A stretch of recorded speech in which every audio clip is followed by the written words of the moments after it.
எப்பவுமே சனிக்கிழமை எபிசோட் முடிச்சதுக்கு அப்புறம் இன்னைக்கு எபிசோட் பார்த்து எத்தனை பேர் காண்டாடிங்க அப்படிங்கிற மாதிரி தான் வீடியோவே ஆரம்பிப்போம். ஏன்னா அந்த மாதிரி தான் நம்ம கமல் சார் ட்ராக் ரெக்கார்டை செட் பண்ணி வச்சிருந்தாப்ல இந்த சீசன்ல. ஆனா திடீர்னு இன்னைக்கு புள்ளிக்கு அங்க புடிச்சு பிரின்னு பிரிச்சிட்டாப்ல.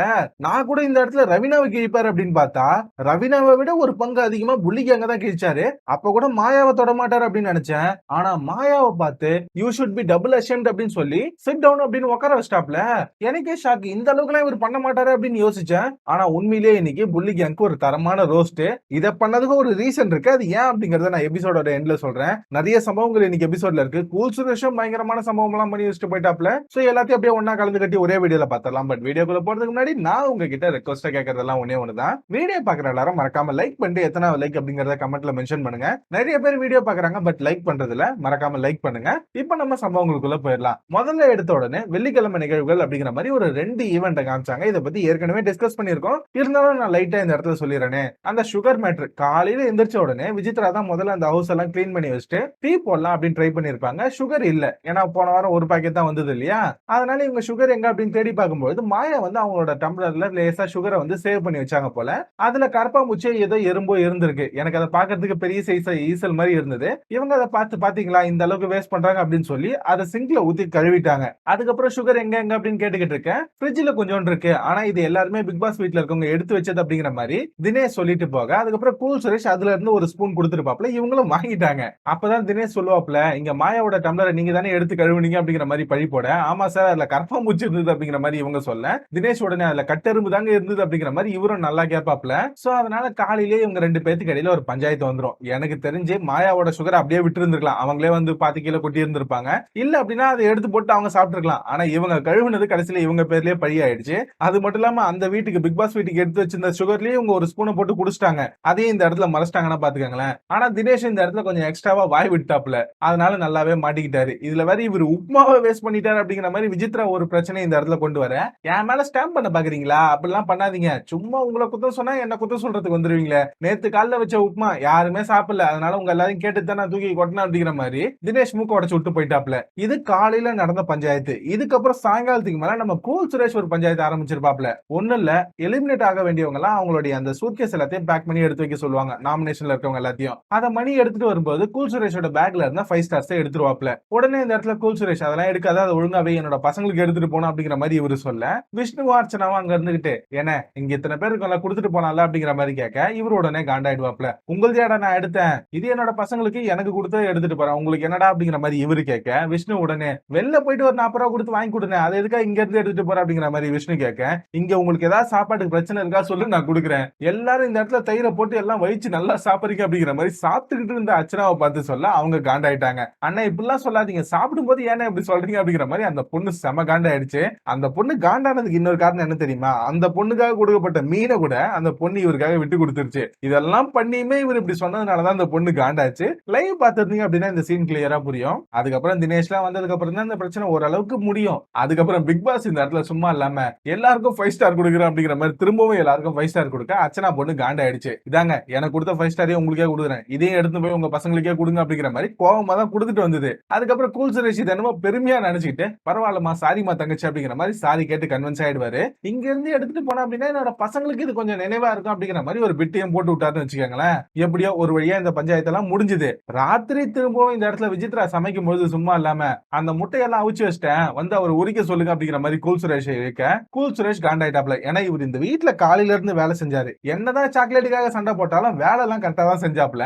அதனால இந்த இடத்துல சொல்லிட்டாப்ல, எப்பா இந்த வீட்டுல நான் மட்டும் தான் இருக்கேன், இங்க எல்லாரும் இருக்காங்களா அவங்களை கேளுங்க அப்படின்னு சொல்ல விசித்ரா காண்டாயிட்டாங்க. நீங்க பாட்டுக்கு என்ன 5 ஸ்டார் ஹோட்டல் இருக்கீங்க, என்ன பார்த்து ஆர்டர் பண்றீங்க அப்படிங்கிற மாதிரி இவங்க ஒரு பஞ்சாயத்தை வளர்க்க கூல் சுரேஷ் இந்த இடத்துல காண்டாயிட்டாப்ல. அதுக்கப்புறம் விசித்ரா ஒரு கட்டத்துக்கு அப்புறம் எனக்கு இந்த வீட்டுல இருக்கவே பிடிக்கல, நான் வேணா நாளைக்கு கமல் சார் கிட்ட சொல்லிட்டு நான் வீட்டுக்கே போயிடுறேன், நீங்களும் அங்க இருக்க தினேஷ் ஜாலியா இருங்க அப்படிங்கிற மாதிரி திரும்பவும் தினேஷ் இந்த இடத்துல இழுக்க தினேஷ் காண்டாயிட்டாப்ல. என்ன மேம் எப்ப பார்த்தாலும் ஸ்கேம் பண்ணிக்கிட்டே இருக்கீங்க, என்ன ட்ரை பண்றீங்க அப்படிங்கிற மாதிரி காண்டாயி கேட்ட விசித்ரா காண்டாயிட்டாங்க. ஆமா நான் என்ன ஸ்கேம் பண்ண சொல்லு அப்படிங்கிற மாதிரி விசித்ரா கேட்க, அப்படியா நான் சொல்லவா, இன்னைக்கு காலையில என்னமோ சர்க்கரையில அது இருந்தது இது இருந்தது அப்படின்னு சொல்லி தூக்கி கொட்டினீங்கல்ல, ஆனா இதுக்கு முன்னாடி தயிர்ல அவ்வளவு ஈ முச்சுது, அது எல்லாத்தையும் எடுத்து போட்டு தயிர சாப்பிட்டீங்களா, அது என்ன கணக்கு, உங்களுக்கு ஒரு நியாயம் அடுத்தவனுக்கு ஒரு நியாயமா, சும்மா இருங்க மேடம் நீங்க இந்த மாதிரி தான் கேம் விளையாடுறீங்க அப்படிங்கிற மாதிரி நல்லா நாக்க புடுங்குற மாதிரி கேட்டு விட்டாப்ல.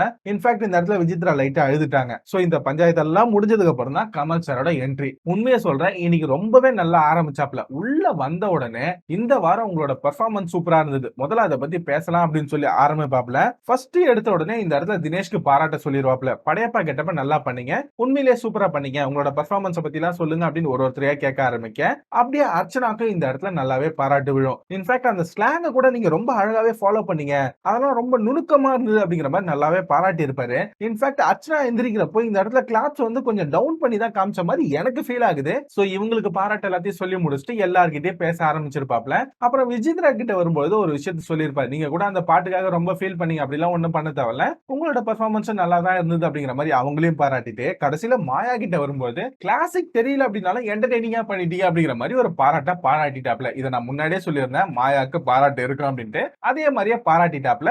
அப்புறம் நம்ம விக்ரம் சரவணனுக்கு ஒரு ஸ்பெஷல் மென்ஷன் கிடைச்சது. அவர் உண்மையிலேயே நல்லா தான் பண்ணாரு, அதை ஒத்துக்கிட்டு தான் ஆகணும். கூல் சுரேஷ் மட்டும் எந்திரிச்சு நின்னு, இல்ல சார் நான் வந்து கொஞ்சம் மூட் அப்செட் ஆயிட்டேன், அதனாலதான் பண்ணல அப்படிங்கிற மாதிரிலாம் சொல்லிட்டு இருந்தாரு. இதுக்கு நடுவில் இந்த மாதிரிலாம் ஏறி குதிச்சு வெளில போற வேலை வச்சுக்காதீங்க, ஏதாவது ஆச்சுன்னா யாரு பொறுப்பு அப்படிங்கிற மாதிரி ஒரு டோசம் விழுந்ததுன்னு வச்சுக்கோங்களேன். நடுவுலயே அவர் வேற இந்த இடத்துல அழற மாதிரிலாம் ட்ரை பண்ணாப்ல. கமல் சார் அதை அழகா அப்படியே கடந்து போயிட்டாப்ல. இப்பதான் விஷ்ணுவை கேட்க ஆரம்பிச்சிருப்பாங்க. ஆக்சுவலி இந்த செஷன்ல விஷ்ணுவை கேட்ட சீன் வந்து உண்மையிலேயே நல்லா இருந்தது. விஷ்ணு, நீங்க தப்ப உணர்ந்து சாரி எல்லாம் கேட்டுட்டீங்க, அது உண்மையிலேயே பெரிய விஷயம், சூப்பர் அப்படிங்கிற மாதிரி முதல்ல பாராட்டிட்டு அவரோட பெர்ஃபார்மன்ஸ் எல்லாம் கேட்கும்போதுதான் நீங்க பிராக்டிஸ் எல்லாம் பண்ணி ஆடினீங்க அப்படின்னு நினைச்சேன், பட் ஓகே, ஆனா நீங்க 2 நாளா பிராக்டிஸ் பண்ண ஒரு மூவ உங்களால பண்ண முடியல போல அப்படிங்கிற மாதிரி பூர்ணிமா கூட இவர் பண்ண வேண்டிய மூவ நடுவுல போய் மணி பண்ணாரு இல்லையா, அதை இந்த இடத்துல கேட்கும்போது எல்லாருமே பயங்கரமா சிரிச்சாங்கன்னா பாத்துக்காங்களேன். பூர்ணிமாக்கெல்லாம் பயங்கரமான பிளஷ். இன்ஃபேக்ட் நம்ம விஷ்ணுவே இந்த இடத்துல பயங்கரமா வெக்கப்பட்டாரு. கடைசியில மணி, சார் இது எனக்கு தெரியாம போச்சே சார் அப்படிங்கிற மாதிரி அவர் ஒரு பக்கம் ஃபீல் பண்ணிட்டு இருந்தாப்ல.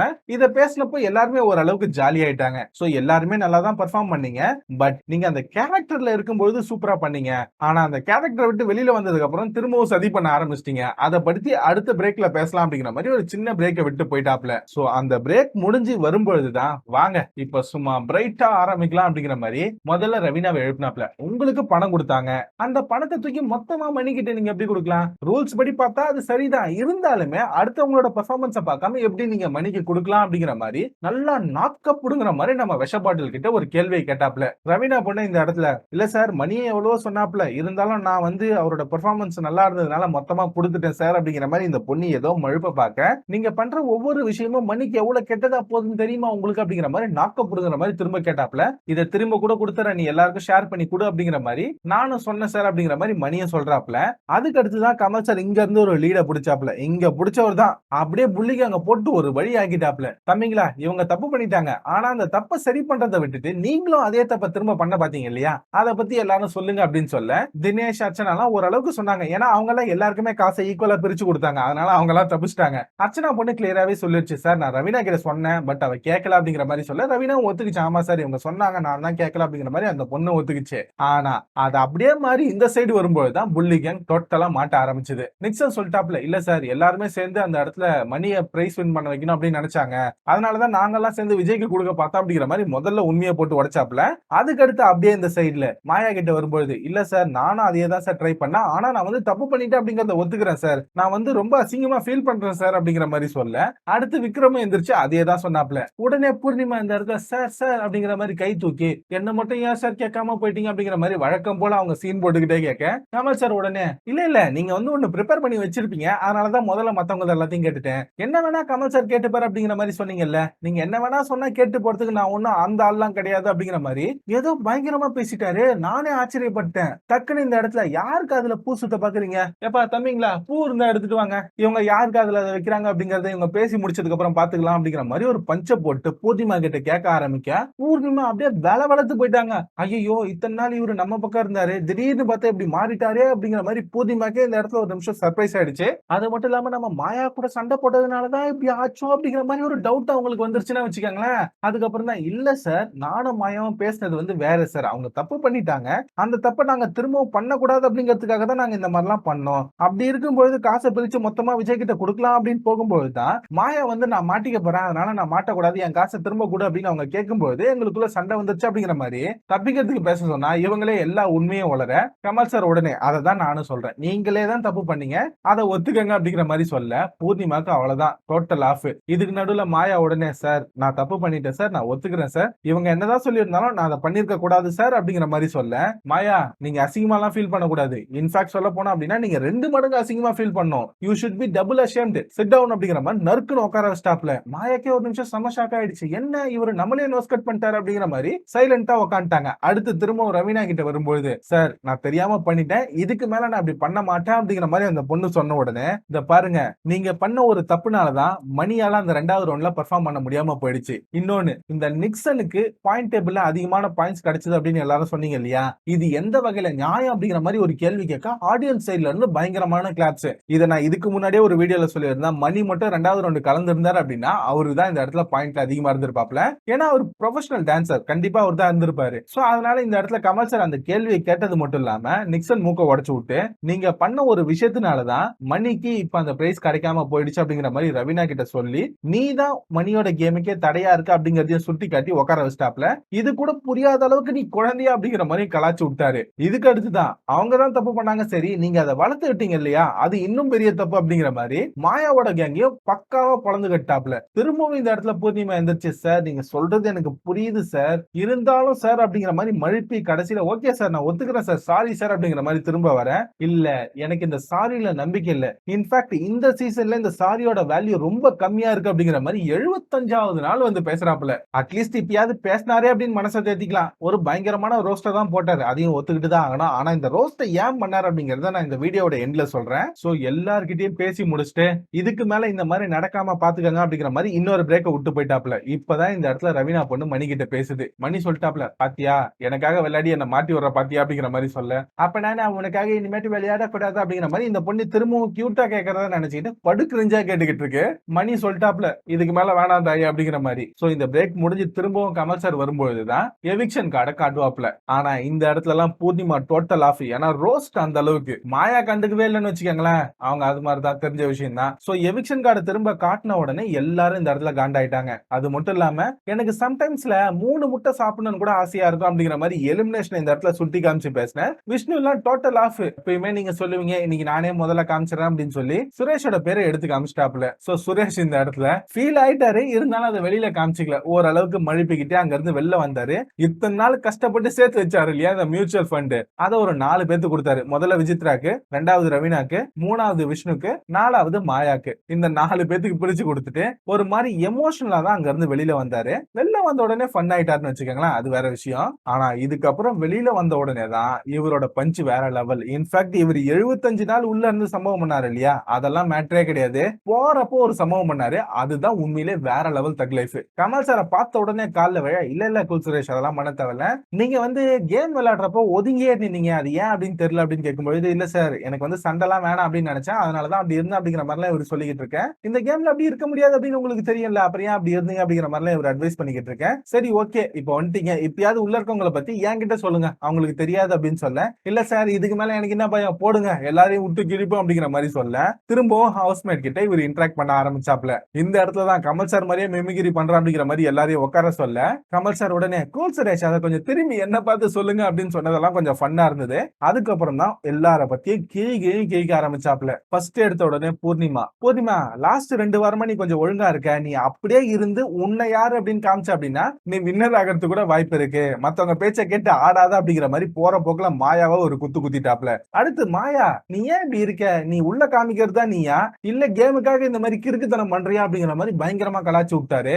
உன்னுடைய உண்மையான செல்ஃப் என்ன அப்படிங்கறத முதல்ல காமி. அது மட்டும் இல்லாம வாரமே நீ தான் என்ன பார்த்தா கல் எடுத்து அடிக்கணும் அப்படின்னு உங்க அம்மா சொன்னதெல்லாம் சொல்லியிருந்த, அதெல்லாம் எனக்கு பின்னாடி தான் தெரிஞ்சது. இருந்தாலும் இப்ப எல்லாமே சகஜமாயிடுச்சு, பட் நீ யார் அப்படிங்கறத காமிச்சா மட்டும் தான் உன்னால வின் ஆக முடியும் அப்படிங்கிற மாதிரிலாம் சொல்லி நல்லா கலாச்சு விட்டாப்ல. இதுக்கு அடுத்து விசித்ராக்கு வந்தாரு பாருங்க, அதெல்லாம் வேற லெவல். இந்த விசித்ராமா எப்ப பார்த்தாலும் நீலாம்பரியாவே தான் இருக்காங்க, இந்த வாரம் தான் கெட்ட போட்டாங்க அப்படிலாம் கிடையாது. வந்த முதல் நாள்ல இருந்து அவங்க நீலாம்பரியா தான் இருக்காங்க. எப்ப பார்த்தாலும் கேமரா முன்னாடி ரெஜிஸ்டர் பண்ணிக்கிட்டே இருப்பாங்க. சாப்பிடும் பொழுது யாராவது கேமரா முன்னாடி வந்தா கூட தள்ளிப்பாங்க, கேமரா போக்கஸ் பண்ணுது அப்படிங்கிற மாதிரி கலாச்சு விட்டுருவாங்க. அப்படிங்கிற மாதிரி விசித்ராவை வச்சு செஞ்சாருன்னா பாத்துக்கோங்களேன். அது மட்டும் இல்லாம இவர் வெளில வரப்பவே அடுத்த வாரம் நீங்களும் வந்துருவீங்க அப்படிங்கிற மாதிரி கலாச்சு விட்டு தான் வந்தாரு. அடுத்து நிக்சனுக்கு போனதுதான் படு பயங்கரம். தம்பி நிக்ஸா, நீ இந்த வீட்டுல என்ன பண்றனே தெரியல, முதல் 2 வாரம் வேலை பார்த்த, அதுக்கு அடுத்து ஒண்ணுமே கிடையாது. மாயா எப்ப கூப்பிட்டாலும் சொம்பு தூக்கிட்டு போயிடுற, அப்புறம் இந்த பக்கம் பூர்ணிமா கூப்பிட்டாலும் சொம்பு தூக்கிட்டு போயிடுற, அதுதான் உன்னுடைய முழு நேரம் வேலையாவே இருக்கு, அதெல்லாம் நிப்பாட்டிட்டு கொஞ்சம் கேம் விளையாடு அப்படிங்கிற மாதிரி கலாச்சு விட்டாருன்னா பாத்துக்காங்களா. இதுக்கெல்லாம் ஆடியன்ஸ் சைட்ல இருந்து பயங்கரமான கிளாப்ஸ். இதுக்கு அடுத்து விஷ்ணு கிட்ட வரும்போது நீ நல்ல பையன் தான்டா, ஆனா அப்பப்ப கோவப்பட்டுற, அதை மட்டும் கட்டுப்படுத்து அப்படிங்கிற மாதிரி விஷ்ணுக்கு ஒரு அட்வைஸ். அதுக்கு அடுத்து மணி ரவீனா கிட்ட வரும்போது, ரவீனா முதல்ல எஞ்சிரு, நீ தள்ளி போய் உட்காரு, அப்பதான் அவன் ஒழுங்கா கேம் விளையாட முடியும், இதை மட்டும் பண்ணுங்க, எல்லாரும் வாரம் நல்லபடியா இருக்கலாம் அப்படிங்கிற மாதிரி இவங்க 2 பேத்துக்கு ஒரு அட்வைஸ் சொல்லிட்டாப்ல. கமல் சார் இந்த இடத்துல குறுக்க புகுந்து இத மட்டும் நீங்க உள்ள இருக்கும்போது பண்ணிருந்தீங்க அப்படின்னா நீங்க ஃபைனல்ல என் கூட நின்னு இருப்பீங்க அப்படிங்கிற மாதிரி தரமா ஒரு பஞ்ச் அடிச்சாப்ல. ஆனா அது உண்மை. இவ்வளவு விஷயம் தெரிஞ்சிருந்து இது உள்ள பண்ணிருந்தான்னு வச்சுக்கோங்களேன், கூல் சுரேஷ்கான ஓட்டிங் பயங்கரமா வந்திருக்கும். பட் விட்டாப்ல. அதுக்கடுத்து தினேஷ் கிட்ட வரும்போது, தினேஷ் நீ வந்து இந்தியன் தாத்தா மாதிரியா இருக்க, அப்படிலாம் இருக்காத, அந்த படத்துல வர இன்னொரு கேரக்டர் இருக்கு இல்லையா சந்துரு, அந்த மாதிரி இரு அப்படிங்கிற மாதிரி கொஞ்சம் அப்பப்போ கொஞ்சம் ரிலாக்ஸ் ஆயிரு அப்படிங்கிற மாதிரி கலாச்சு விட்டு போனாரு. நீ ஒழுங்கா விளையாடுற இப்படியே இரு, மேபி நீ ஃபைனல் வரதுக்கு வாய்ப்பு இருக்கு அப்படிங்கிற மாதிரி தினேஷ்க்கு ஒரு அட்வைஸ போட்டு இவர் அங்க இருந்து கிளம்பிட்டாப்ல. சோ இதுக்கப்புறம் கமல் சாரும் நானும் இதோட கிளம்புறேன் அப்படிங்கிற மாதிரி முடிச்சு விட்டு போக, வழக்கம் போல நம்ம பூர்ணிமாவுடைய கதறகள், நான் என்ன அப்படியா இருக்கு அப்படிங்கிற மாதிரி அவங்க ஒரு பக்கம் கதறிக்கிட்டு இருக்காங்க. நிக்சன்லாம் அவ்வளவுதான், நான் என்ன உங்களுக்கு சொம்பா தூக்குறேன் அப்படிங்கிற மாதிரி அவரு ஒரு பக்கம் பெண்ணாத்திக்கிட்டு இருக்காரு. விசித்ரா பத்தி சொல்லவே தேவையில்ல, அவர் போறப்ப கூட இப்படிதான்பா பண்ணிட்டு போறாரு, நானா அப்படிலாம் கிடையாது, அவர் சொல்றது எதுவுமே உண்மை கிடையாது அப்படிங்கிற மாதிரி அவங்க ஒரு பக்கம் இருக்காங்க.